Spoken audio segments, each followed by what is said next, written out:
بسم اللہ الرحمن الرحیم۔ السلام علیکم دوستوں۔ حضرت موسیٰ علیہ السلام اللہ تبارک تعالیٰ کے جلیل القدر پیغمبر تھے۔ اللہ پاک نے آپ کو بڑی شان اور رتبہ عطا فرمایا تھا۔ حضرت موسیٰ علیہ السلام کو اللہ تعالیٰ سے ہم کلام ہونے کا شرف بھی خود اللہ پاک نے ہی بخشا تھا۔ آپ کوہ طور پر اللہ پاک سے ہم کلام ہوتے تھے۔ ایک دن آپ کوہ طور پر جا رہے تھے کہ راستے میں آپ کو ایک عورت ملی، وہ زاروں قطار رو رہی تھی۔ آپ علیہ السلام نے اس کے رونے کا سبب پوچھا۔ وہ عورت کہنے لگی کہ میں بے اولاد ہوں، میری کوئی اولاد نہیں ہے۔ آپ اللہ تبارک تعالیٰ سے پوچھ کے مجھے بتائیے کہ میری اولاد ہوگی بھی یا نہیں۔ سب عورتیں مجھے طعنہ دیتی ہیں۔ حضرت موسیٰ علیہ السلام نے کوہ طور پر جا کر اللہ پاک سے اس عورت کے بارے میں پوچھا تو اللہ پاک نے فرمایا کہ اس کی قسمت میں کوئی اولاد نہیں ہے۔ جب حضرت موسیٰ علیہ السلام نے اس عورت کو آ کر بتایا کہ اللہ پاک فرماتا ہے کہ تمہاری قسمت میں کوئی اولاد نہیں ہے، یہ سن کر وہ عورت بہت روئی اور وہ کر بھی کیا سکتی تھی۔ ایک دن ایک فقیر اس کے گھر آیا اور وہ صدا لگانے لگا کہ میں بھوکا ہوں، مجھے روٹی تو کھانے کو دو۔ وہ عورت اپنے گھر کے دروازے کے پاس آئی تو بھوکا فقیر بیٹھا تھا۔ فقیر نے عورت سے کہا کہ تو مجھے جتنی بھی روٹیاں کھلائے گی، اللہ پاک تجھے اتنے ہی بیٹے عطا کرے گا۔ اس عورت نے بہت خوش ہو کر اس فقیر کو 4 روٹیاں پکا کر دی۔ اللہ پاک کے فضل سے اللہ تبارک تعالیٰ نے اس عورت کو 4 بیٹے عطا فرما دیے۔ وہ بہت خوش تھی۔ ایک دن حضرت موسیٰ علیہ السلام کا گزر اس عورت کے گھر کے پاس سے ہوا۔ وہ عورت حضرت موسیٰ علیہ السلام سے فرمانے لگی کہ آپ نے تو اس دن کہا تھا کہ میری کوئی اولاد نہیں ہوگی، یہ دیکھیے میرے 4 بیٹے ہیں، مجھے اللہ پاک نے 4 بیٹے عطا کیے ہیں۔ حضرت موسیٰ علیہ السلام کو تعجب ہوا۔ حضرت موسیٰ علیہ السلام کوہ طور پر گئے۔ آپ علیہ السلام نے فرمایا کہ اے اللہ، آپ نے تو فرمایا تھا کہ اس عورت کی کوئی اولاد نہیں ہوگی، یہ کیا معاملہ ہے؟ اللہ تبارک تعالیٰ نے حضرت موسیٰ علیہ السلام کو ایک پلیٹ اور ایک چھری دی اور اللہ پاک نے فرمایا، اے موسیٰ، ہم تمہیں تمہارے سب سوالوں کے جواب دیں گے، پہلے تم ہمیں اس پلیٹ میں انسانی گوشت لا کر دو۔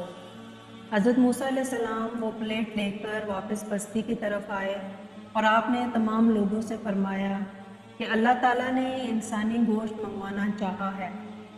آپ نے پوری بستی گھوم لی لیکن کوئی بھی انسان اپنا گوشت دینے کے لیے راضی نہ ہوا۔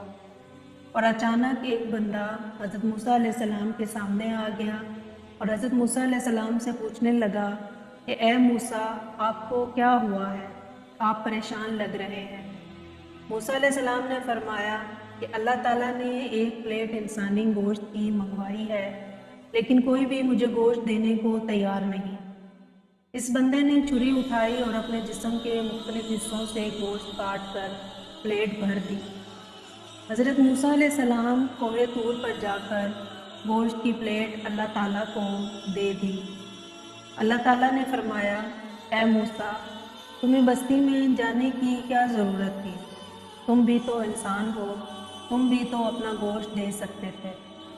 اللہ پاک نے فرمایا، بس یہی تمہارے سوال کا جواب ہے۔ اس فقیر نے مجھ سے 4 بیٹوں کی دعا کی تھی اور میں نے اس کی دعا قبول کر لی۔ اے موسیٰ، جب کوئی میری راہ میں اپنا سب کچھ لوٹا دے تو میں اپنے لکھے ہوئے فیصلے بھی بدل دیتا ہوں۔ سبحان اللہ۔ ایک مرتبہ حضرت موسیٰ علیہ السلام کے زمانے میں بارشیں نہیں ہو رہی تھیں۔ لوگ حضرت موسیٰ علیہ السلام کے پاس آئے اور کہنے لگے کہ بارش نہیں ہو رہی، آپ اللہ پاک سے دعا کیجئے کہ بارش ہو جائے۔ حضرت موسیٰ علیہ السلام نے جب بارش کی دعا فرمائی تو اللہ پاک نے فرمایا، اے موسیٰ، اللہ پاک نے فرمایا ہے کہ تمہارے مجمع میں میرا ایک نافرمان بندہ بیٹھا ہے، جب تک وہ وہاں سے نہیں اٹھے گا میں بارش نہیں برساؤں گا۔ حضرت موسیٰ علیہ السلام نے تمام لوگوں سے فرمایا کہ اس مجمع میں اللہ کا نافرمان بندہ بیٹھا ہے، وہ یہاں سے اٹھ جائے، تب ہی بارش ہوگی، لیکن کوئی بھی نہ اٹھا۔ حضرت موسیٰ علیہ السلام نے دوسری بار بھی فرمایا کہ جو اللہ پاک کا نافرمان بندہ ہے وہ یہاں سے اٹھ جائے۔ دوسری بار بھی کوئی نہ اٹھا۔ تو حضرت موسیٰ علیہ السلام نے تیسری بار بھی فرمایا، لیکن تیسری بار بھی کوئی نہ اٹھا، اور تیسری بار اللہ پاک نے بارش برسا دی۔ حضرت موسیٰ علیہ السلام نے اللہ پاک سے فرمایا کہ یہ کیا ہوا؟ اے میرے پیارے اللہ، آپ نے تو فرمایا تھا کہ آپ کا نافرمان بندہ اس مجمع میں بیٹھا ہوا ہے، لیکن یہاں سے تو کوئی بھی نہیں اٹھا اور بارش بھی ہو گئی۔ تو اللہ تبارک تعالیٰ نے حضرت موسیٰ علیہ السلام سے فرمایا، اے موسیٰ، بالکل ایسا ہی ہے، میرا ایک نافرمان بندہ اس مجمع میں بیٹھا ہوا تھا، اور میں نے تمہیں کہا تھا کہ وہ جب تک وہاں سے اٹھے گا نہیں میں بارش نہیں برساؤں گا، لیکن یاد رکھو اے موسیٰ، اس شخص نے ہاتھ بھی نہیں اٹھائے اور وہاں سے اٹھا بھی نہیں۔ اس نے دل ہی دل میں مجھ سے معافی مانگی اور سچے دل سے توبہ کی ہے، اس لیے میں نے بارش برسا دی۔ سبحان اللہ۔ امید ہے کہ آج کی ویڈیو آپ کو اچھی لگی ہوگی۔ اس طرح کی ویڈیو دیکھنے کے لیے ہمارے اس چینل کو ضرور سبسکرائب کیجیے گا۔ ملتے ہیں اگلی ویڈیو میں، تب تک کے لیے اللہ حافظ۔